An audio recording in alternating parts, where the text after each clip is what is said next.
ना पड़े, प्रभु की नजर का हुआ है असर। ओम शांति। 18 नवंबर 2024। बाबा के महावाक्य। मीठे बच्चे, बाप है अविनाशी वैद्य, जो एक ही महामंत्र से तुम्हारे सब दुख दूर कर देता है। प्रश्न, माया तुम्हारे बीच में विघ्न क्यों डालती है? कोई कारण बताओ। उत्तर, पहला, क्योंकि तुम माया के बड़े ते बड़ा ग्राहक हो। उसकी ग्राहकी खत्म होती है, इसलिए विघ्न डालती है। दूसरा, जब अविनाशी वैद्य तुम्हें दवा देता है तो माया की बीमारी उथलती है, इसलिए विघ्नों से डरना नहीं है। मन मनाभव के मंत्र से माया भाग जाएगी। ओम शांति। बाप बैठ बच्चों को समझाते हैं। मनुष्य मन की शांति कह हैरान होते हैं। रोज कहते भी हैं ओम शांति, परंतु इसका अर्थ न समझने के कारण शांति मांगते ही रहते हैं। कहते भी हैं आई एम आत्मा, अर्थात आई एम साइलेंस। हमारा स्वधर्म है साइलेंस। फिर जबकि स्वधर्म शांति है तो फिर मांगना क्यों? अर्थ न समझने के कारण फिर भी मांगते रहते हैं। तुम समझते हो यह रावण राज्य है, परंतु यह भी नहीं समझते हैं कि रावण सारी दुनिया का, आम और भारत का खास दुश्मन है, इसलिए रावण को जलाते रहते हैं। ऐसा कोई भी मनुष्य नहीं है जिसको कोई वर्ष वर्ष जलाते हो। इनको तो जन्म जन्मांतर, कल्प कल्पांतर जलाते आए हैं, क्योंकि यह तुम्हारा दुश्मन बहुत बड़ा है। 5 विकारों में सब फंसते हैं। जन्म ही भ्रष्टाचार से होता है तो रावण का राज्य हुआ। इस समय अथाह दुख है। इसका निमित्त कौन? रावण। यह कोई को पता नहीं दुख किस कारण होता है। यह तो राज्य ही रावण का है। सबसे बड़ा दुश्मन यह है। हर वर्ष उसकी एफिजी बनाकर जलाते रहते हैं। दिन प्रतिदिन और ही बड़ा बनाते जाते हैं। दुख भी बढ़ जाता है। इतने बड़े बड़े साधु संत महात्माएं राजाएं आदि हैं, परंतु एक को भी यह पता नहीं है कि रावण हमारा दुश्मन है, जिसको हम वर्ष वर्ष जलाते हैं और फिर खुशी मनाते हैं। समझते हैं रावण मरा और हम लंका के मालिक बने, परंतु मालिक बनते नहीं हैं। कितना पैसा खर्च करते हैं। बाप कहते हैं तुमको इतने अनगिनत पैसे दिए, सब कहाँ गवाए? दशहरे पर लाखों रुपए खर्च करते हैं। रावण को मारकर फिर लंका को लूटते हैं। कुछ भी समझते नहीं। रावण को क्यों जलाते हैं? इस समय सब इन विकारों की जेल में पड़े हैं। आधा कल्प रावण को जलाते हैं क्योंकि दुखी हैं। समझते भी हैं रावण के राज्य में हम बहुत दुखी हैं। यह नहीं समझते हैं कि सत्युग में यह 5 विकार होते नहीं। यह रावण को जलाना आदि होता नहीं। पूछो यह कब से मनाते आए हो? कहेंगे यह तो अनादि चला आता है। रक्षाबंधन कब से शुरू हुआ? कहेंगे अनादि चला आता है। तो यह सब समझ की बातें हैं ना। मनुष्यों की बुद्धि क्या बन पड़ी है। न जानवर हैं न मनुष्य हैं, कोई काम के नहीं। स्वर्ग को बिल्कुल जानते नहीं। समझते हैं बस यही दुनिया भगवान ने बनाई है। दुख में याद तो फिर भी भगवान को करते हैं, हे भगवान इस दुख से छुड़ाओ। परंतु कलयुग में तो सुखी हो ना सके। दुख तो जरूर भोगना ही है, सीढ़ी उतरनी ही है। नई दुनिया से पुरानी दुनिया के अंत तक के सब राज बाप समझाते हैं। बच्चों पास आते हैं तो बोलते हैं कि यह सब दुखों की दवाई एक है, अविनाशी वैद्य है ना। 21 जन्मों के लिए सबको दुखों से मुक्त कर देते हैं। वह वैद्य लोग तो खुद भी बीमार हो जाते हैं। यह तो है अविनाशी वैद्य। यह भी समझते हो दुख भी अथाह है, सुख भी अथाह है। बाप अथाह सुख देते हैं। वहां दुख का नाम निशान नहीं होता। सुखी बनने की ही दवाई है।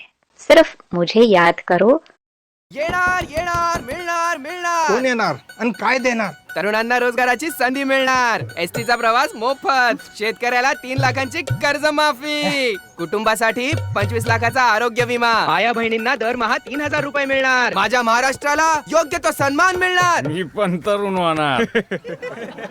आपली महाविकास आघाडी येणार. प्रगतीचा पर्व सुरू होणार. स्वाभिमानी महाराष्ट्र घडवूया, महाविकास आघाडी निवडूया. हेलो एवरीवन, तो आज की इस वीडियो में मैं आपके साथ फाइनेंशियल मार्केट की एक ऐसी कंपनी का एनालिसिस शेयर याद करो तो पावन सतो प्रधान बन जाएंगे, सब दुख दूर हो जाएंगे, फिर सुख ही सुख होगा। गाया भी जाता है, बाप दुख हरता सुख करता है। आधा कल्प के लिए तुम्हारे सब दुख दूर हो जाते हैं। तुम सिर्फ अपने को आत्मा समझ बाप को याद करो। आत्मा और जीव दो का खेल है। निराकार आत्मा अविनाशी है और साकार शरीर विनाशी है। इनका खेल है। अब बाप कहते हैं, देह सहित देह के सब संबंधों को भूल जाओ। गृहस्थ व्यवहार में रहते अपने को ऐसा समझो कि हमको अब वापस जाना है, पतित तो जाना सके। इसलिए मामेकम याद करो तो सतो प्रधान बन जाएंगे। बाप के पास दवाई है ना? यह भी बताता हूं, माया विघ्न जरूर डालेगी। तुम रावण के ग्राहक हो ना, उनकी ग्राहकी चली जाएगी तो जरूर फटकाएगी, परेशान होगी। तो बाप समझाते हैं, यह तो पढ़ाई है, कोई दवाई नहीं है। दवाई यह है याद की यात्रा। एक ही दवाई से तुम्हारे सब दुख दूर हो जाएंगे। अगर मेरे को निरंतर याद करने का पुरुषार्थ करेंगे तो भक्ति मार्ग में ऐसे बहुत हैं जिनका मुख चलता ही रहता है, कोई ना कोई मंत्र राम नाम जपते रहते हैं। उनको गुरु का मंत्र मिला हुआ है, इतना बार तुमको रोज जपना है। उनको कहते हैं राम के नाम की माला जपना। इसको ही राम नाम का दान कहते हैं। ऐसी बहुत संस्थाएं बनी हुई हैं। राम राम जपते रहेंगे तो झगड़ा आदि कोई करेंगे नहीं, बिजी रहेंगे। कोई कुछ कहेगा भी तो भी रिस्पॉन्स नहीं देंगे। बहुत थोड़े ऐसा करते हैं। यहाँ फिर बाप समझाते हैं, राम राम कोई मुख से कहना नहीं है, यह तो अजपा जाप है। सिर्फ बाप को याद करते रहो। बाप कहते हैं, मैं कोई राम नहीं हूं। राम तो त्रेता का था, जिसकी राजाई थी, उनको तो जपना नहीं है। अब बाप समझाते हैं, भक्ति मार्ग में यह सब सिमरन करते, पूजा करते तुम सीढ़ी नीचे ही उतरते आए हो, क्योंकि वह सब हैं अनराइटियस। राइटियस तो एक ही बाप है। वह तुम बच्चों को बैठ समझाते हैं। यह कैसे भूल भुलैया का खेल है। जिस बाप से इतना बेहद का वर्षा मिलता है, उनको याद करे तो चेहरा ही उनका चमकता रहे। खुशी में चेहरा खिल जाता है, मुख पर मुस्कुराहट आ जाती है। तुम जानते हो, बाप को याद करने से हम यह बनेंगे। आधा कल्प के लिए हमारे सब दुख दूर हो जाएंगे। ऐसे नहीं बाबा कुछ कृपा कर देंगे, नहीं, यह समझना है हम बाबा को जितना याद करेंगे उतना सतो प्रधान बन जाएंगे। यह लक्ष्मी नारायण विश्व के मालिक कितने हर्षितमुख हैं।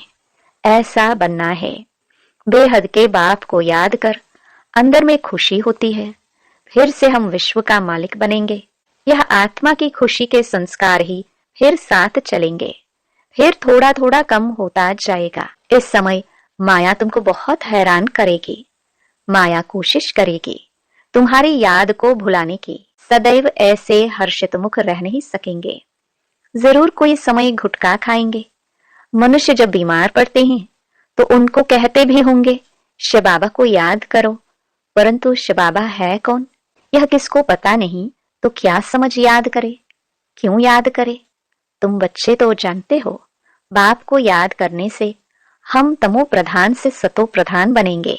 देवी देवता सतो प्रधान है ना, उनको कहा ही जाता है डेटी वर्ल्ड। मनुष्यों की दुनिया नहीं कहा जाता। मनुष्य नाम होता नहीं। फलाना देवता, वह है ही डेटी वर्ल्ड। यह है ह्यूमन वर्ल्ड। यह सब समझने की बातें हैं। बाप ही समझाते हैं। बाप को कहा जाता है ज्ञान का सागर। बाप अनेक प्रकार की समझानी देते रहते हैं, फिर भी पिछाड़ी में महामंत्र देते हैं, बाप को याद करो तो तुम सतो प्रधान बन जाएंगे और तुम्हारे सब दुख दूर हो जाएंगे। कल्प पहले भी तुम देवी देवता बने थे, तुम्हारी सीरत देवताओं जैसी थी।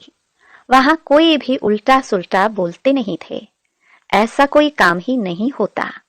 वह है ही डेटी वर्ल्ड, यह है ह्यूमन वर्ल्ड। फर्क है ना? यह बाप बैठ समझाते हैं। मनुष्य तो समझते हैं डेटी वर्ल्ड को लाखों वर्ष हो गए, यहाँ तो कोई को देवता कह नहीं सकते। विद्यार्थ्यांसाठी भाजपाचा संकल्प 10 लाख विद्यार्थ्यांना मिळणार 10,000 रुपये विद्यावेतन आणि 25 लाख रोजगार निर्मिती करणार। भाजप महायुती आहे, प्रगती आहे, महाराष्ट्राची प्रगती आहे। क्या आपकी त्वचा पर उम्र का असर दिखने लगा है? घबराइए मत। Ginseng gold polypeptide anti ageing सरम के साथ पाएं दमकती और जवां त्वचा। झुर्रियों और फाइन लाइंस को करें अलविदा, युवा और ताजगी भरी त्वचा पाएं। इसका अनोखा गिनसेंग फॉर्मूला कह नहीं सकते। देवताएं तो स्वच्छ थे। महान आत्मा देवी देवता को कहा जाता है, मनुष्यों को कभी नहीं कह सकते। यह है रावण की दुनिया। रावण बड़ा भारी दुश्मन है, इन जैसा दुश्मन कोई होता नहीं। हर वर्ष तुम रावण को जलाते हो। यह है कौन? किसको पता नहीं है। कोई मनुष्य तो नहीं है। यह है 5 विकार, इसलिए इनको रावण राज्य कहा जाता है। 5 विकारों का राज्य है ना, सब में 5 विकार हैं। यह दुर्गति और सदगति का खेल बना हुआ है। अभी तुमको सदगति के टाइम आदि का भी बाप ने समझाया है, दुर्गति का भी समझाया है। तुम ही ऊंच चढ़ते हो, फिर तुम ही नीचे गिरते हो। शिव जयंती भी भारत में ही होती है, रावण जयंती भी भारत में ही होती है। आधा कल्प है दैवी दुनिया, लक्ष्मी नारायण राम सीता का राज्य होता है। अभी तुम बच्चे सबकी बायोग्राफी को जानते हो। महिमा सारी तुम्हारी है। नवरात्रि पर पूजा आदि सब तुम्हारी होती है। तुम ही स्थापना करते हो। श्रीमत पर चल, तुम विश्व को चेंज करते हो, तो श्रीमत पर पूरा चलना चाहिए ना। नंबरवार पुरुषार्थ अनुसार करते रहते हैं, स्थापना होती रहती है। इसमें लड़ाई आदि की कोई बात नहीं। अभी तुम समझते हो यह पुरुषोत्तम संगम युग है ही बिल्कुल अलग। पुरानी दुनिया का अंत, नई दुनिया का आदि। बाप आते ही है पुरानी दुनिया को चेंज करने। तुमको समझाते तो बहुत हैं, परंतु बहुत हैं जो भूल जाते हैं। भाषण के बाद स्मृति आती है, यह पॉइंट समझानी थी। हूबहू कल्प कल्प जैसे स्थापना हुई है वैसे होती रहेगी। जिन्होंने जो पद पाया है वही पाएंगे। सब एक जैसा पद नहीं पा सकते हैं। ऊंच ते ऊंच पद पाने वाले भी हैं, तो कम से कम पद पाने वाले भी हैं। जो अनन्य बच्चे हैं वह आगे चलकर बहुत फील करेंगे। यह साहूकारों की दासी बनेंगी, यह राजाई घराने की दासी बनेगी, यह बड़े साहूकार बनेंगे जिनको कब कब इनवाइट करते होंगे। सबको थोड़े इनवाइट करेंगे, सब मुंह थोड़े ही देखेंगे। बाप भी ब्रह्म मुख से समझाते हैं, सम्मुख सब थोड़े देख सकेंगे। तुम अभी सम्मुख आए हो, पवित्र बने हो। ऐसे भी होता है जो अपवित्र आकर यहाँ बैठते हैं, कुछ सुनेंगे तो फिर देवता बन जाएंगे, फिर भी कुछ सुनेंगे तो असर पड़ेगा, नहीं सुने तो फिर आवे ही नहीं। तो मूल बात बाप कहते हैं मन मना भव। इस एक ही मंत्र से तुम्हारे सब दुख दूर हो जाते हैं। मन मना भव यह बाप कहते हैं, फिर टीचर होकर कहते हैं मध्याजी भव। यह बाप भी है, टीचर भी है, गुरु भी है। तीनों ही याद रहे तो भी बहुत हर्षित मुख अवस्था रहे। बाप पढ़ाते हैं, फिर बाप ही साथ ले जाते हैं। ऐसे बाप को कितना याद करना चाहिए। भक्ति मार्ग में तो बाप को कोई जानते ही नहीं, सिर्फ इतना जानते हैं भगवान है, हम सब ब्रदर्स हैं। बाप से क्या मिलना है वह कुछ भी पता नहीं है। तुम अभी समझते हो एक बाप है, हम उनके बच्चे सब ब्रदर्स हैं। यह बेहद की बात है ना। सब बच्चों को टीचर बन पढ़ाते हैं, फिर सबका हिसाब किताब चुकतू कराए वापस ले जाएंगे। इस छीछी दुनिया से वापस जाना है, नई दुनिया में आने के लिए तुमको लायक बनाते हैं। जो जो लायक बनते हैं वह सतयुग में आते हैं। अच्छा, मीठे मीठे सिखिलदे बच्चों प्रति मात पिता बाप दादा का याद प्यार और गुड मॉर्निंग। रूहानी बाप के रूहानी बच्चों को नमस्ते। धारणा के लिए मुख्य सार। पहला, अपनी अवस्था को सदा एक रस और हर्षित मुख रखने के लिए बाप, टीचर और सतगुरु तीनों को याद करना है। यहाँ से ही खुशी के संस्कार भरने हैं। वर्षे की स्मृति से चेहरा सदा चमकता रहे। दूसरा, श्रीमत पर चलकर सारे विश्व को चेंज करने की सेवा करनी है। 5 विकारों में जो फंसे हुए हैं उन्हें निकालना है। अपने स्वधर्म की पहचान देनी है। वरदान, सर्व के प्रति अपनी दृष्टि और भावना प्यार की रखने वाले सर्व के प्यारे फरिश्ता भव। स्वप्न में भी किसी के पास फरिश्ता आता है तो कितना खुशी होती है। फरिश्ता अर्थात सर्व के प्यारे, हद के प्यारे नहीं, बेहद के प्यारे। जो प्यार करे उसके प्यारे नहीं, लेकिन सर्व के प्यारे। कोई कैसी भी आत्मा हो, लेकिन आपकी दृष्टि, आपकी भावना प्यार की हो, इसको कहा जाता है सर्व के प्यारे। कोई इंसल्ट करे, घृणा करे तो भी उसके प्रति प्यार व कल्याण की भावना उत्पन्न हो, क्योंकि उस समय पर परवश है। स्लोगन, जो सर्व प्राप्तियों से संपन्न है वही सदा हर्षित, सदा सुखी और खुश नसीब हैं। ओम शांति।